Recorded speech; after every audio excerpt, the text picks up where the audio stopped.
राग आलेला असू दे, आम्ही किती थकलेलो असू दे, आम्ही किती आजारी असू दे, पण मी तरी दुसऱ्यांचं नाही सांगत. का माहिती का? मी YouTube चालू केलं, की मला आपोआप किंवा मी एडिटिंग चालू केली, की आपोआप माझ्या चेहऱ्यावर स्माईल येते. बहुतेक कदाचित असेल, की हे माझं आवडती गोष्ट आहे. कधी-कधी आपण जेव्हा आवडती गोष्टी करतो, तेव्हा आपल्याला आपण आपोआप आनंदी होत असतो. तर तसंच काहीतरी आहे. हा माझं आवडतं काम आहे.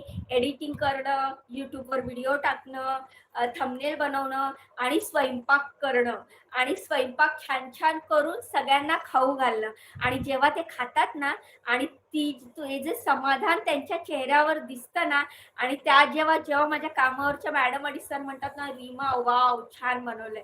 तेव्हा एवढं छान वाटतं ना, असं वाटतं आपलंच पोट भरलंय. आपल्याला खाऊन एवढं समाधान म्हणजे त्यांना खाऊन जेवढं समाधान झालंय ना, तेवढं आपल्याला बनवल्यानंतर त्याचं समाधान वाटतं. तर असं काही आहे. त्यामुळे मी किती आता टेन्शन